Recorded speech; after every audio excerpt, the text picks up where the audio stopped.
कि आज 500 वर्षों के बाद भगवान श्री राम अपने घर में विराजमान हुए हैं। अभी अभी हमने यहाँ पर देखा कि किस प्रकार हमारे प्रधानमंत्री श्री नरेंद्र मोदी जी ने भगवान श्री राम के प्राण प्रतिष्ठा कार्यक्रम में भाग लिया। ये हम सब के लिए हर्ष और खुशी का दिन है, क्योंकि सनातन धर्म एक ऐसा धर्म है जो सनातन है। सनातन का अर्थ है जो जिसका ना हम आदि जान सकते हैं न अंत जान सकते हैं, जो अनंत है, जिसका हम आरंभ भी कभी नहीं हम जान सकते हैं कि कब हुआ है। तो ऐसे सनातन धर्म की ध्वजा आज जो है पूरे देश विदेश में किस प्रकार लहराई जा रही है, ये हम सब के लिए खुशी की बात है। हमारे बीच में यहाँ पर बच्चे मौजूद हैं, हमारे बुजुर्ग मौजूद हैं। हम सब ने चाहे अपने बुजुर्गों से या अपने साथियों से या इतिहास में या यूट्यूब या कहीं भी हमने देखा होगा कि किस प्रकार भगवान श्री राम के मंदिर कि किस प्रकार उसका विध्वंस किया गया था। हमारे सनातन धर्म के विरोधियों ने किस प्रकार उस स्थान को पूरी तरह से नष्ट कर दिया था। उस स्थान को नष्ट करने का अर्थ था कि हमारी सनातन संस्कृति जो है, हमारा सनातन धर्म जो है, उसके ऊपर प्रहार करना। ये केवल भगवान श्री राम का मंदिर ही नहीं है, ये हम सब की संस्कृति का प्रतीक है, भारत की संस्कृति का प्रतीक है, हमारे व्यक्तिगत जीवन का प्रतीक है कि किस प्रकार हम इस मनुष्य शरीर में यहाँ पर जो आए हुए, हमने जो जन्म लिया है, सनातन धर्म में की रीति रिवाज में हमने जन्म लिया है।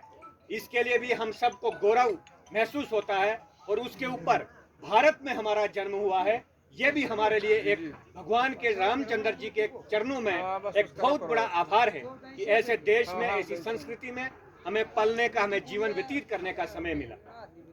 साथियों, मैं आपको बता दूंगा कि आज का जो दिन है, ये हमारी सनातन संस्कृति के पुनर्जागरण का दिन है। यानी हमारी जो सनातन संस्कृति थी, जिसको पूरी तरह से खत्म किया गया था।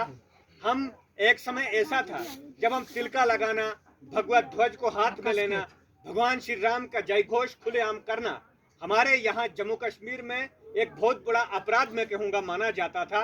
परंतु आज जिस प्रकार प्रधानमंत्री मोदी जी के नेतृत्व में पूरे देश में परिवर्तन आया, ये हमने समझना है कि ये परिवर्तन क्यों आया और क्यों हम आज इतने खुले मैदान में भगवान श्री राम के चारों तरफ ये झंडे दिखाई दे रहे हैं और एक बड़ी स्क्रीन लगाकर हम आज ये कार्यक्रम कर रहे हैं। ये कैसे संभव हुआ? ये संभव तब हुआ, हमें नहीं कहना चाहिए, परंतु ये हमारा अधिकार भी है, हमारे देश का, हमारे प्रत्येक नागरिक का मौलिक अधिकार है कि हमारे वोट के कारण ये चीजें संभव हुई। हमने अपना वोट का सही इस्तेमाल किया, अपने देश में एक ऐसी सरकार को लाया जो भारत की संस्कृति, भारत की सभ्यता और भारत के मूल्यों तथा भारतीय दर्शन के आधार पर हमारे देश को आगे बढ़ा रहे हैं। हमने अभी देखा कि किस प्रकार हमारे प्रिय प्रधानमंत्री धोती और कुर्ता लगाकर पूरी सनातन संस्कृति के रीति रिवाज के अनुसार हमें यहाँ पर देखने को मिले। और हमें इस बात की जानकारी होनी चाहिए कि केवल आज हमारी सनातन संस्कृति को मोदी जी के माध्यम से केवल देश में ही नहीं देखा, पूरी दुनिया ने आज देखा कि भारत देश जो है वो किस प्रकार अपनी संस्कृति को बढ़ावा दे रहे हैं। आज 121 पंडितों ने यहाँ पर इस हवन में भाग लिया। 8000 से ज्यादा अधिक लोग जो अंदर भगवान श्री राम के मंदिर के पास गए और भगवान श्री राम की गर्भगृह में किस प्रकार मोहन भागवत जी और अन्य योगी आदित्यनाथ जी के साथ ये सारी चीजें हुई।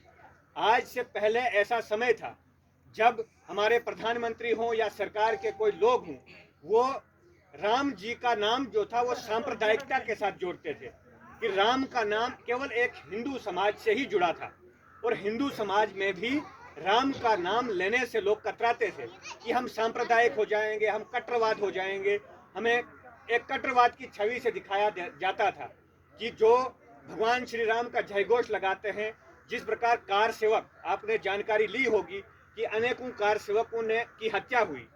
उस समय मुलायम सिंह की सरकार थी उत्तर प्रदेश में, तो भगवान श्री राम के मंदिर का निर्माण करने के लिए पूरे देश से कार सेवक गए थे अपनी इच्छा से।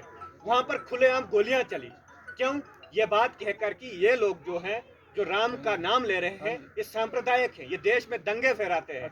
परंतु आज मोदी जी ने ये दिखाया कि राम का नाम शांति का नाम है, राम का नाम सेवा का नाम है, राम का नाम समाज के लिए समर्पण का नाम है और राम का नाम पूरे देश में एक परिवार की भांति इकट्ठा करने का है। आज पूरा देश राममय है, पूरा हमारा देश आप देख सकते हैं किस प्रकार हम राम के नाम से एकत्रित हुए हैं। आज केवल एक ही नाम पूरे देश में दिखाई दे रहा है, वो है राम। तो राम के नाम से ही हम पूरे इकट्ठे होकर अपनी सनातन संस्कृति को बढ़ा रहे हैं।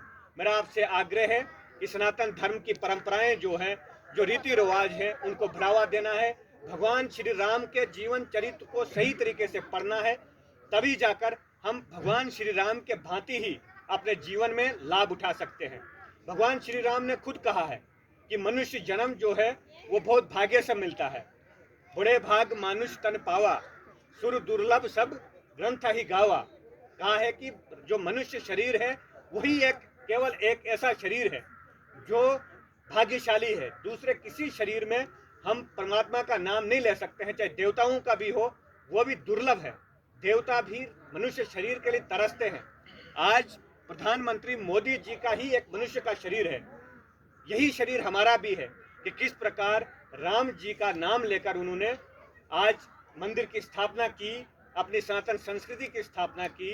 मेरा आप सबसे आग्रह है कि हमारे गाँव में भी जो छोटे छोटे मंदिर होते हैं, जो छोटे छोटे हमारे स्थान बनाए हुए हैं पवित्र, उनको हमने बढ़ावा करना है। उनकी स्थापना इसी प्रकार हम करें।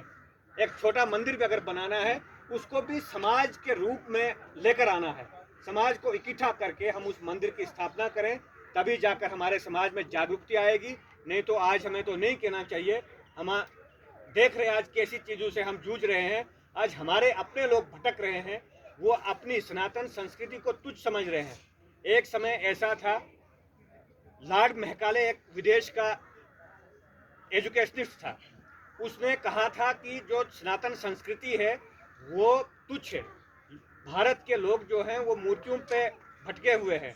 और पीछे एक वीडियो आई कि भारत के सुप्रीम कोर्ट के जज ने, एक आपने सुनी होगी, भारत के पूर्व सुप्रीम कोर्ट के जज ने कहा कि मैं अमेरिका गया था, तो अमेरिका के लोगों ने मुझसे कहा कि जो भारत के लोग हैं वो तो गुमराह हुए लोग हैं, पिछड़े हुए लोग हैं। वो एक मनुष्य को भगवान मान लेते हैं, किसी मूर्ति को भगवान मानते हैं, किसी फोटो को भगवान मानते हैं। और उस जज ने भी उस बात को स्वीकार किया कि भारत के लोग गलत हैं। मेरे कहने का मतलब है कि ऐसे ऐसे लोगों ने जिस प्रकार हमारे देश में, हमारे समाज में जो एक जो सनातन संस्कृति को बदनाम करने का जो काम किया है, और हम ना भटकें, उस मार्ग पर ना चलें, अपने बच्चों को सही शिक्षा दें, भगवत गीता को सही तरीके से पढ़ें, रामायण को पढ़ें, तो हमें जानकारी होगी कि हमारा सनातन धर्म ही एक ऐसा धर्म है जिसने दुनिया को ज्ञान दिया। भारत के पूर्व प्रधानमंत्री श्रद्धेय अटल बिहारी वाजपेयी जी ने कहा था कि मैं अखिल विश्व का गुरु महान, मैंने दिया विद्या का अमर दान, मैंने दिखलाया मुक्ति मार्ग, मैंने सिखलाया ब्रह्म ज्ञान, मेरे वेदों का ज्ञान अमर, मेरे वेदों की ज्योति प्रखर। अर्थ है इसका कि हमने ही, सनातन धर्म ने ही दुनिया को मुक्ति का मार्ग दिया था कि शरीर के अंदर जो जीव बंधन में फंस गया है उसकी मुक्ति का क्या मार्ग है। ये किसने सिखाया? भारत ने सिखाया। भारत ने ही दुनिया को वेदों का ज्ञान दिया। भारत ने ही दुनिया को सच्चाई का ज्ञान दिया कि सत्य क्या है। सत्य केवल राम है, राम के अलावा कोई सृष्टि में सच नहीं है। परमात्मा के अलावा सारी चीजें जो हैं वो नश्वर है। मैं आज हूँ, कल नहीं रहूँगा, परंतु केवल एक परमात्मा ही जो सच्चा है, ये ज्ञान भारत ने दिया। तो ऐसे महान ज्ञान का हम सही ज्ञान हासिल करें, मेरा यही आप सबसे आग्रह है। और आज हम सब ने यहाँ पर देखा, अब हम घर में फिर जाकर यूट्यूब के माध्यम से और टीवी के माध्यम से, रेडियो के माध्यम से इस कार्यक्रम को अच्छे से घर में जाकर भी सुने। इससे बहुत कुछ सीखने को मिलेगा। अपनी सनातन संस्कृति में जीने का, गर्व से जीने का हमें एक उत्साह मिलेगा। यही कहते हुए मैं पुनः भगवान श्री राम के इस भव्य मंदिर के लिए आप सबको शुभकामनाएं देता हूँ। बोलिए श्री रामचंद्र भगवान की जय।